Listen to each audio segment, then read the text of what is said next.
Chad Rosette of Manila Feed. Okay, so I will be reading Chad's question.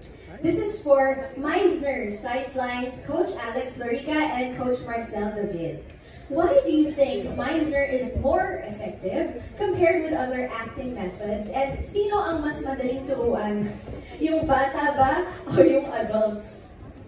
Okay, that's interesting. I don't like comparing to other acting techniques in terms of more effective, because in Sightlines also we advocate for students to learn from different mentors and to learn as many techniques as possible.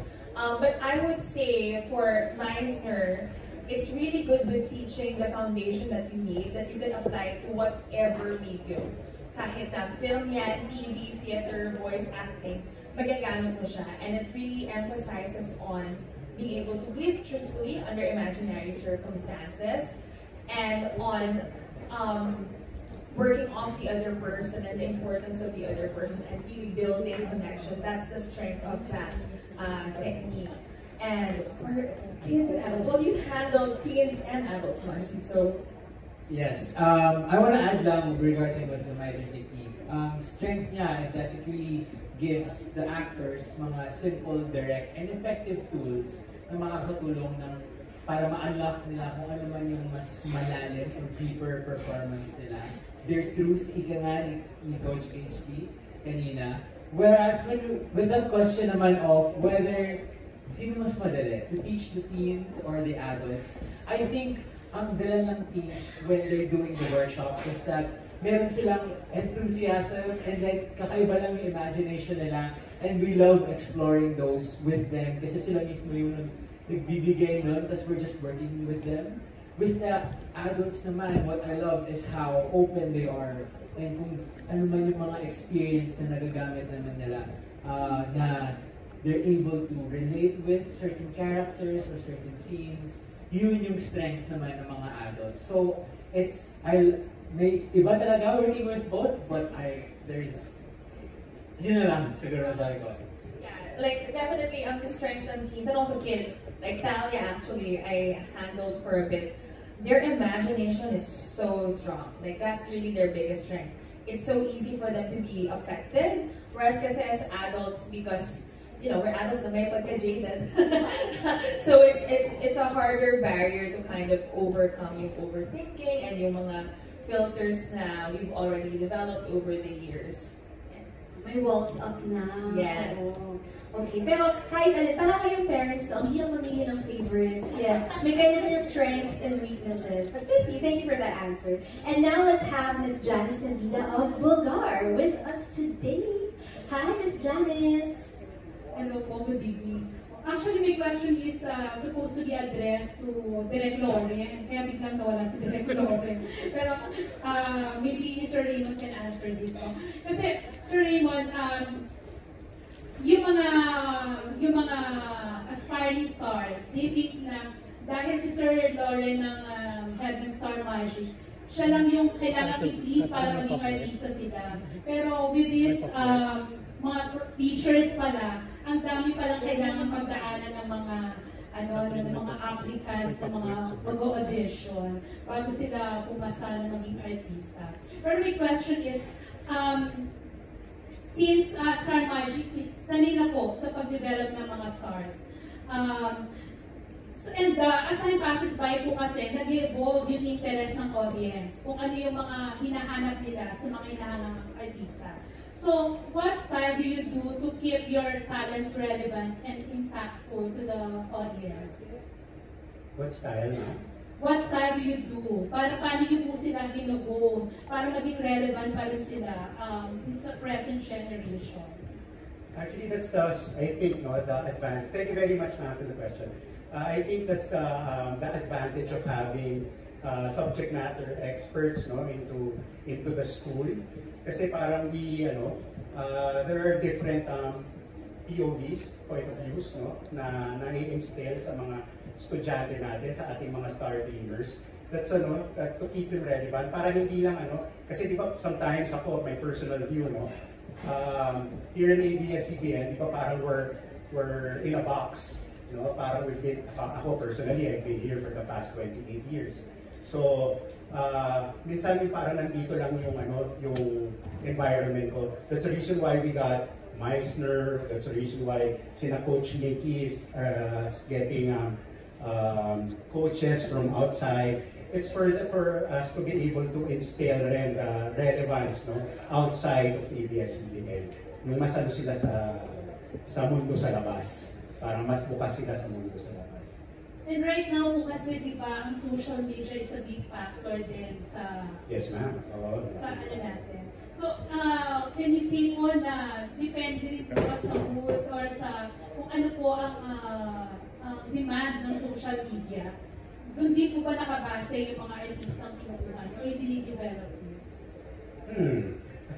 Ano ba? Well, aminin na natin, there are a lot of mga influencers now na nagiging ano talaga sila, no? Nagiging sikat sila sa online. Like si Esnir, no? One example is Esnir, di ba? He's now inside the PBB house.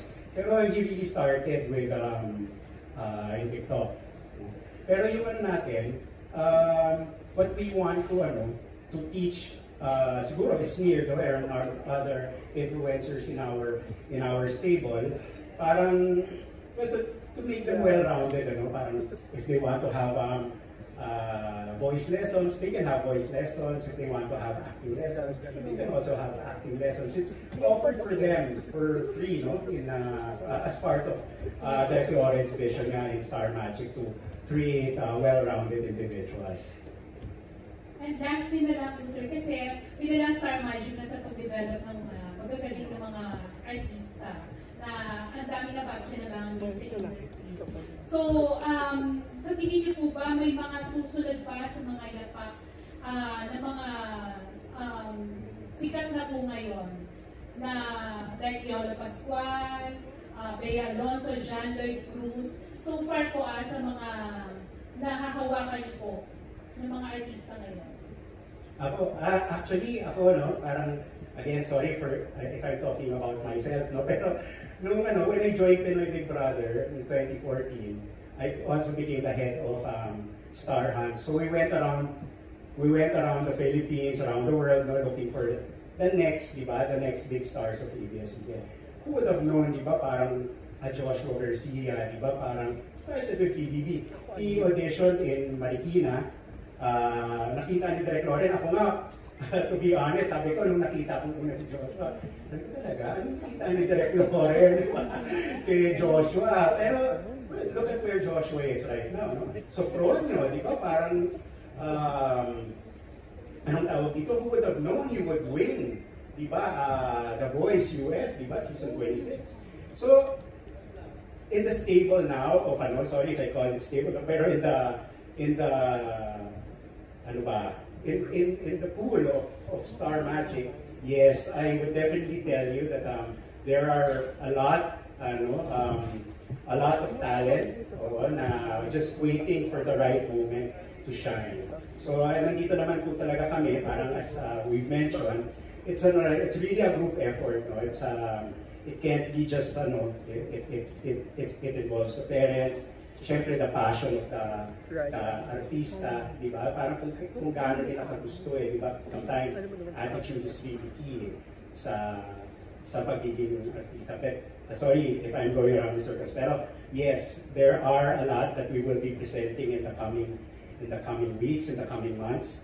That, my fellow managers are here. I'm sure, you'll be surprised that we have a lot of surprises in store.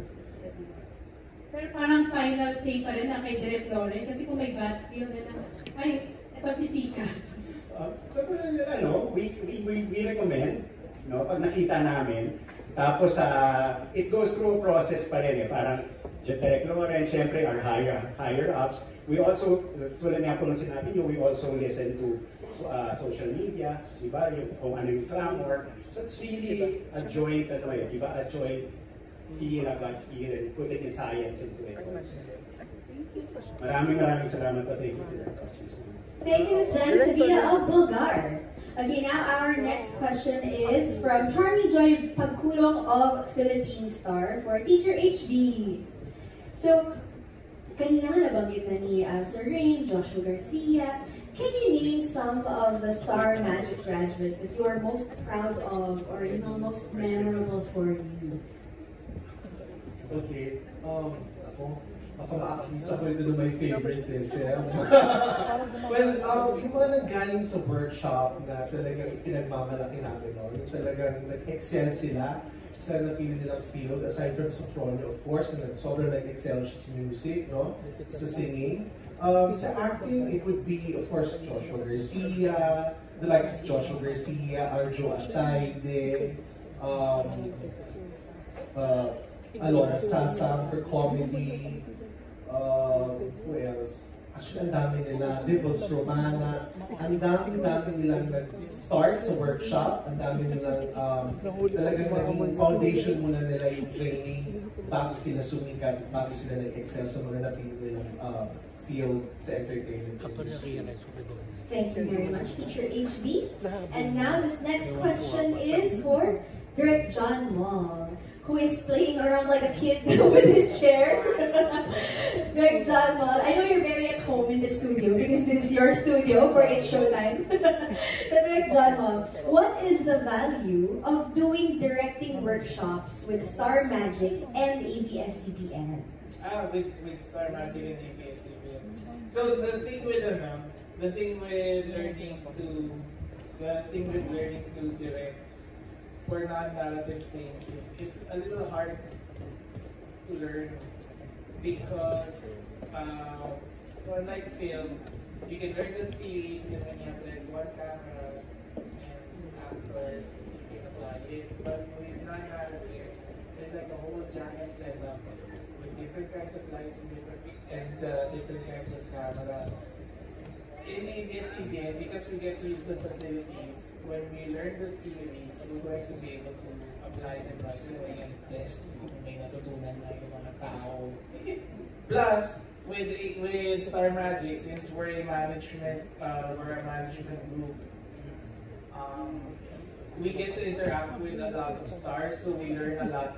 We learn a lot from them, and I personally have learned a lot from a lot of the hosts that I've worked with, and the things that I've learned, gusto ko rin siyang ma-pass on to students because I really believe that part of directing is also collaborating with artists, and that's like super important, and that's something that I would like to teach the students also. Just basing from your answer, parang ang meaty na agad ng course na makukuha talaga ng mga mag-e-enroll. So thank you, Direct John. Sulit na sulit. You can go back to swinging your chair, yes. You're free again. Okay, now let's go to the UBS team. Alright, Direct Kirby Balagtas and creative producer Dale Racina. Troy, if you'd like to answer also. How does a well-crafted narrative enhance the audience's connection to the song? Well, first off, when you hear the song kasi, you hear it, maganda siya. And creating a music video for it really immerses you sa bawat beat ng song, lyrics. And it's very, very helpful to conceptualize and create. So, endless ng possibilities to tell the story of the song in so many ways. So, for us, we think na to creatively tell the story of the song is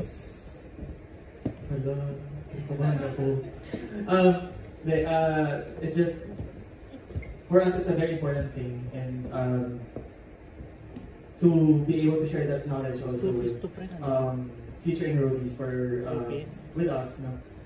It's something that we look forward to. So like, just to add, we basically also like do research with the in terms of like the artists also that we work with. So we revolve the narrative with the actual artist, the narrative of the song, and we build the visuals for that.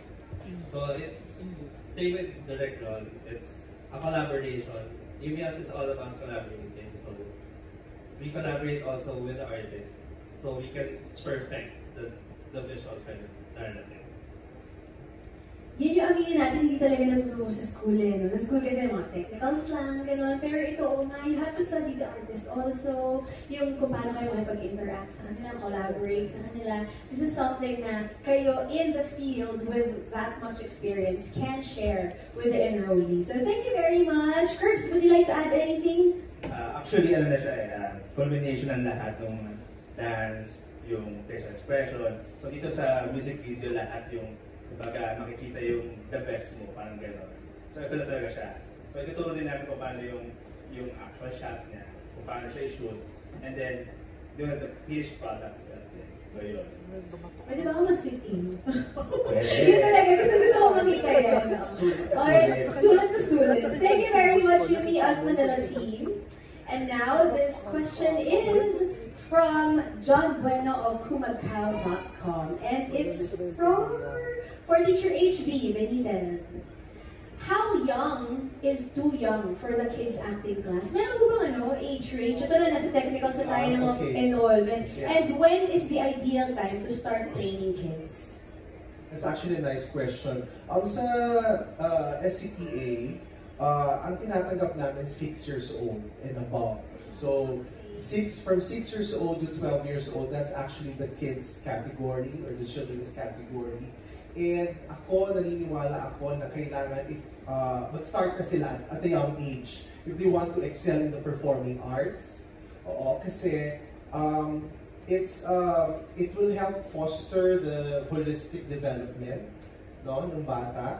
And also, sa workshop ko, actually sa kids acting, tinuturo ko din sa kanila, how to boost their confidence level, and also I teach how to improve or enhance their communication skills, memory, the memories, and concentration skills. Kasi ang kalaban namin, as a teacher, pag nagtuturo ako ng bata is the attention span. So, kailangan, dito namin ina-apply din a little of Meissner, which is the repetition. So, ulit-ulit kami ng mga kids, ulit-ulit nila ginagawa. They always do a rework, of the scenes that they put up in class. So, for them to be able to understand na yun yung eksena, hindi siya parang laro-laro lang. Although, kailangan, it should look, fun for the kids. Yung parang hindi nila ma-feel na parang, alam mo yun, hindi dapat na-pressure yung mga bata na parang, I have to put this up, this scene, teacher, kasi ganito. No, kailangan ipa-feel mo sa bata na it's fun pa din, to put up the scene. Yeah. Alright, thank you so much, Teacher HB. And now let's go to the lady beside you, Teacher Mean Espinosa. In portraying a kontrabida role, how do you balance the complexity of making the character both compelling and relatable? Right. It's good that you asked that. I've been teaching acting since 2007, and when you ask your students to play the role of the villain, usually stereotypical or kontrabida without really understanding where the character is coming from. So you as the actor would have to justify why your character does the thing that he or she does. So yun, by really understanding kung ano yung pinanggalingan, your given circumstance, and ano nga yung pinanggalingan ng character, why they do what they do, then that makes the character more relatable. Kasi tao lang din, diba? Nobody is really 100% evil, diba? And also, sa kabaliktaran, wala rin taong 100% good. Lahat din tayo may kanya-kanyang darkness. So, if you want to portray a role that's really compelling and relatable, you have to show both sides. Alright, thank you very much. Teacher Mean, looking forward sa, I'm sure pa yung mga nanonood ngayon na gusto kong maging kontrabida. Diba? Hindi naman lahat gusto maging bida, diba? Kanina nga si Jazz, di ba? Sabi niya gusto niya magkontrabida. So, why not? Okay, mag-enroll na po kayo. My teacher man. Okay, now let's go to Coach Mickey. Coach Mickey Purrs. Alright, Coach Mickey, how does discipline shape an artist's ability to consistently deliver high-quality work? And what habits should aspiring artists develop early on? I think very, very important is, what you have to understand is, fun is actually the key word. The moment you enjoy and don't put yourself into a box and get frustrated, that is what's going to drive you. Now, actually I can answer one of what Ms. Janice was asking before about social media already. In social media, lots of people have talent. So the talent is good, you get a lot of viewership, you get everything. But talent will always bring you to a certain level. Now, how do you nurture that? That's when you put skill into it. So the way you will nurture your talent is get the right equipment and get the things that you need to be not just talented, but actually nurture your talent with all the skills. So you're talented in skills and you can always move on with what is current right now. Because some people will say, okay, I have the numbers and I have the talent, but what will you do with the talent? Sayang lang siya. So I think that's what you have to understand. If you go into whatever you're doing, especially in singing, dance, or in performing, the discipline is so important to understand that you are never there. You have to understand if you want to evolve.